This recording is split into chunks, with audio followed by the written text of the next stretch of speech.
space out here tonight. As you know, on the Insect News Network, we're all about art-science fusion. And part of the deal with the insect tribe is making sure people have a place to gather and have a place to celebrate. So this parking lot right now is the back side of DMA, and tonight we're going to turn it into a garden, a micro ecosystem. It's going to be a pollinator party, and I'm going to produce an entire dance event where the people come dressed as insects, spiders, or their favorite flower.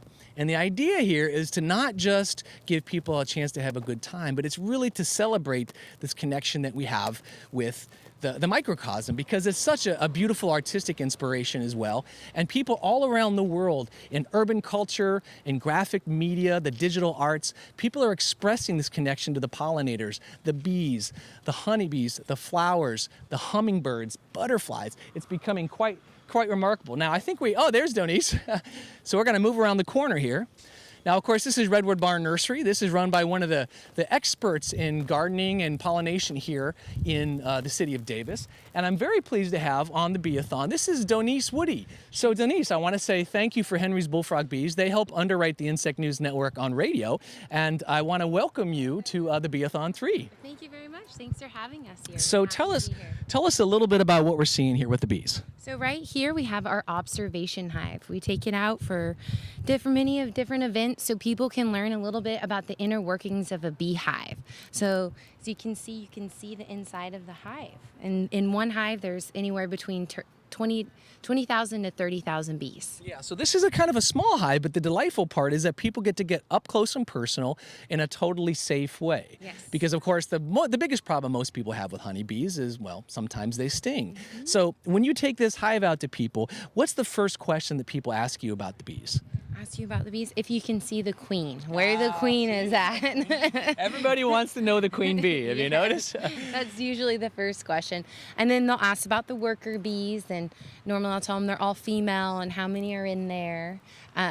And so that's one of the questions that we get asked. Now, this is an actual hive that you use to raise honey down in winters, correct? Yes, we leave this this hive on our property 24/7. And what we do is there's a little door on the side, and we open the hive when we get home, and then they go in and out, and this is a living, working hive, yeah. How about that? So it's mobile, and it's got this beautiful glass display. Now, you can see these types of hives in a lot of places, in museums, or maybe in some scientific departments around the world, but the important part here is what Doniece is able to do is take this out to farmers markets, to schools, to demonstration hives, to bring people into a more intimate understanding of what's going on inside the bees, right? Yes, that's one thing we like to do in winters, and actually I've done it here in Davis also.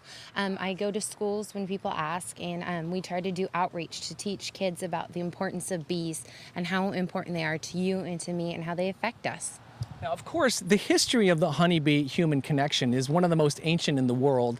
As I mentioned earlier in the broadcast, it's perhaps as old as 10,000 years old. And the reason why is very simple. It's honey. Honey is one of the most delicious things in the world. It's an elixir that people have sung the praises of for ages. Yes. What is it like working as a professional beekeeper or a professional honey producer?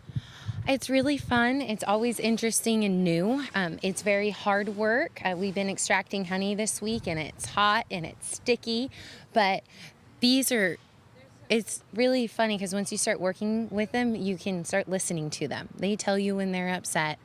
You know when you've upset them or messed with their hive too much, and then you know when they're happy.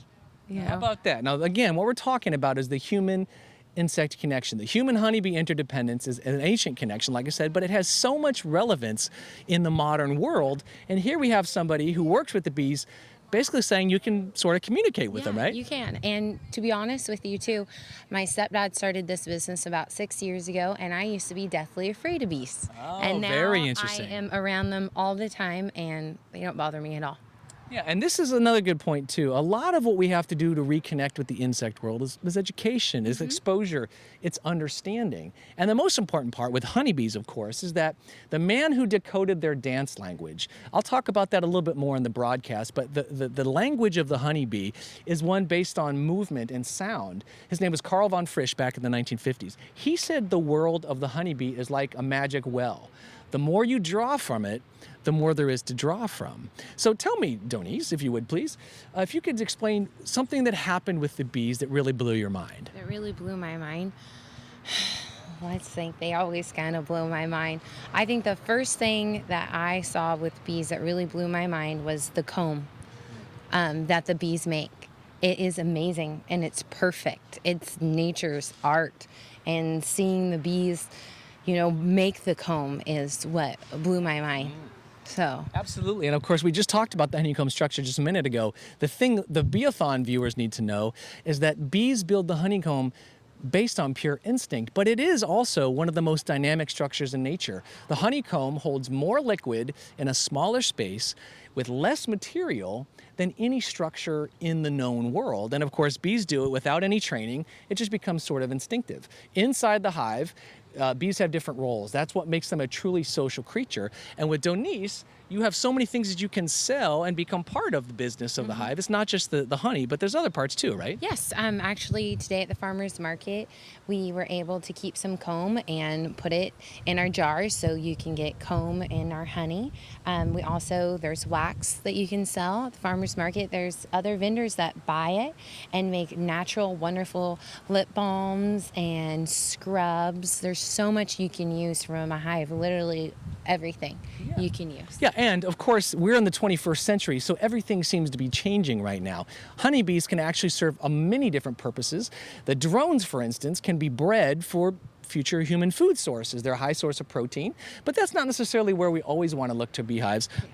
The other thing that's interesting about honeybees is they can just be purely entertaining. The first time I visited Bullfrog bees, I learned something that I'd read about, but I never saw it happen. At times honeybees die. They live 6 to 8 weeks, and sometimes they die outside the hive, and sometimes they die inside the hive. But what I got to see was all the worker bees. They have a special group of bees that carry out the dead ones, don't they? Mm-hmm. Yes, they do. It's like a little airport. So you can just imagine at certain times during the year, the bees pick them up and just fly away with them, and they take the dead bees pretty far away from the hive, right? They're very cleanly creatures. They keep their hive very clean. It's very important to them. Yeah, and that's actually one of the most important parts of what I'm bringing up is that the bees have a society that's based on efficiency, cleanliness, and hard work. But do they ever have fun? Have you ever seen a honeybee just having fun? I think they have fun when they forage. Oh, yeah, that's true. I think they do. I think they like it. Maybe some of them don't come home, before the sun sets, they just stay out all night maybe, They're getting, crazy with that nectar. Exactly. Yeah, we all need to get crazy with the nectar a little bit. Well, listen, Doniece, Woody, it was a delight. Thank you for being on the Bee-a-Thon tree. Thank you for having us. It's Henry's Bullfrog Bees down in Winters, California, and you can see them online. You can also visit them through the insectnewsnetwork.com because Doniece's information is on there too. And tell Robin we said hello and Henry as well. Will do. And to all the girls inside, thanks for being on the Bee-a-Thon. Well, thanks for coming, guys. Yeah, it looks like they're pretty happy. Just one last thing. Can you see the queen? Do you see where she's in there? Sometimes she's kind of hard to find. She is, because normally sometimes that. You talk about a needle in a haystack, exactly. Exactly. All right, well, maybe for a later part of the broadcast, we'll find the queen bee. But until then, you have found the Bee-a-Thon here on Davis Media Access and the Insect News Network. Imagine that. We'll be right back.